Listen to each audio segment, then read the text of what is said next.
Assalamualaikum warahmatullahi wabarakatuh. Perkenalkan, nama saya Messi dengan NIM D10511811070. Berikut adalah penjelasan apa saja yang telah dipelajari dalam mata kuliah manajemen proyek yang diampu oleh Ibu Riani Pratiwi, STMT. Yang pertama ini adalah proyek konstruksi. Proyek konstruksi ini merupakan salah satu rangkaian kegiatan yang berkaitan dengan upaya pembangunan atau suatu pembangunan yang mencakup pekerjaan pokok dalam bidang yang tertentu. Hampir semua proyek konstruksi dapat dikategorikan secara luas ke dalam salah satu dari 3 jenis proyeknya.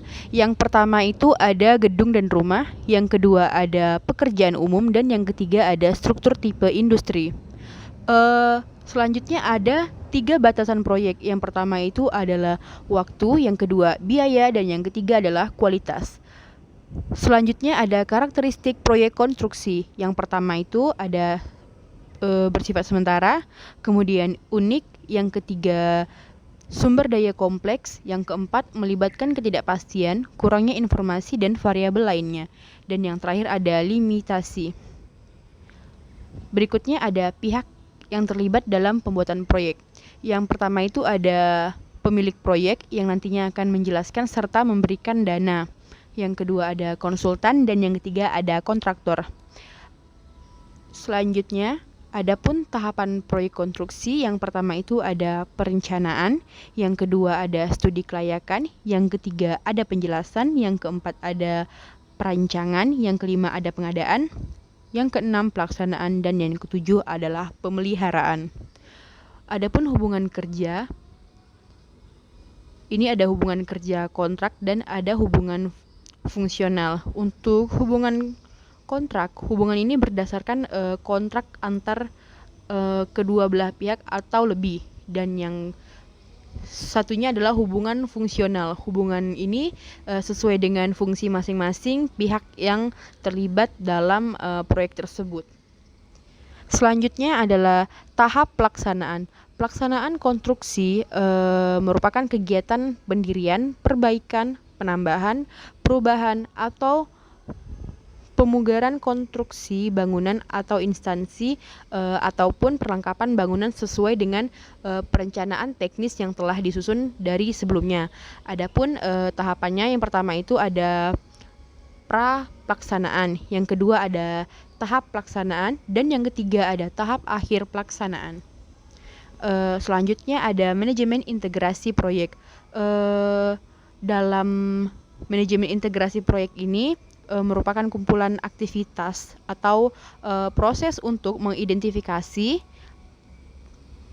mengkombinasi, menyatukan, atau mengkoordinasi berbagai proses dan aktivitas manajemen dalam suatu proses yang berkesinambungan di dalam grup proses manajemen proyek. Ada 3 tahapan proses manajemen integrasi. Yang pertama itu pembuatan rencana proyek, yang kedua pelaksanaan proyek, dan yang ketiga ada kontrol perubahan terpadu. Berikutnya adalah proses manajemen lingkup proyek. Yang pertama ada perencanaan, yang kedua ada pengendalian, dan yang ketiga ada penutupan.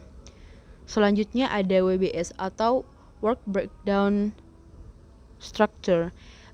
WBS ini merupakan suatu hierarki dari susunan komponen proyek atau total lingkup proyek yang dipecah dengan mengelompokkan menjadi bagian yang lebih kecil yang menggambarkan suatu hasil serahan proyek.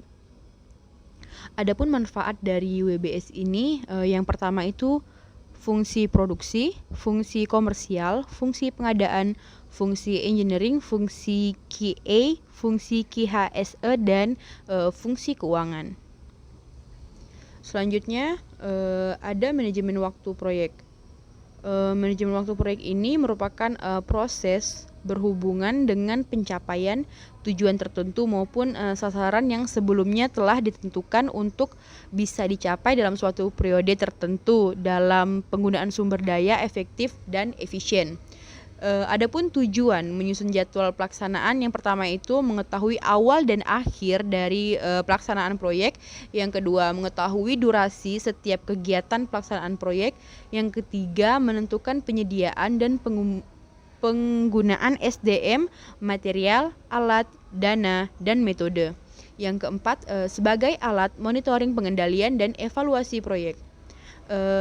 Adapun alat-alat perencanaan, yang pertama itu ada WBS, yang kedua ada matriks tanggung jawab, yang ketiga ada Gantt charts, yang keempat ada jaringan kerja atau network. Adapun proses-proses dalam manajemen biaya proyek, yang pertama itu ada estimasi biaya, tahapan praplaksana, tahapan praplaksana, dan yang terakhir ada tahapan pelaksanaan. Dalam proses ini ada biaya langsung dan biaya tidak langsung. Yang termaksud ke dalam biaya langsung, yang pertama itu ada upah, yang kedua ada material atau bahan, dan yang ketiga ada alat. Untuk biaya tidak langsung meliputi persiapan, pemeliharaan, keamanan, asuransi, bunga bank, risiko pelaksanaan, dan K3. Selanjutnya, ada manajemen mutu. Adapun proses yang didapat dalam manajemen mutu ini, yang pertama adalah merencanakan, yang kedua penjamin mutu, dan yang ketiga mengendalikan. Selanjutnya ada manajemen sumber daya manusia. Dalam proyek konstruksi, proses mengorganisasikan dan mengelola atau menempatkan orang-orang yang terlibat dalam proyek untuk merencanakan tenaga kerja proyek yang realistis perlu diperhatikan berbagai macam faktor. Yang pertama itu adalah produktivitas tenaga kerja, yang kedua tenaga kerja periode puncak, dan jumlah tenaga kerja kantor pusat. Selanjutnya ada perkiraan jumlah tenaga kerja konstruksi di lapangan, meratakan jumlah tenaga kerja guna mencegah gejolak. Selanjutnya ada manajemen pengadaan. Untuk manajemen pengadaan, menjamin terjadinya barang ataupun jasa dari luar yang dibutuhkan oleh proyek. Manajemen pengadaan diperlukan pada proses perencanaan, pelaksanaan, dan proses penyerahan proyek. Tahapan manajemen pengadaan ada 4. Yang pertama ada pengadaan, yang kedua ada perencanaan permintaan, yang ketiga ada permintaan seleksi sumber, dan yang terakhir adalah penyelesaian kontrak. Sekian yang dapat saya sampaikan. Kurang lebihnya mohon maaf. Terima kasih. Wassalamualaikum warahmatullahi wabarakatuh.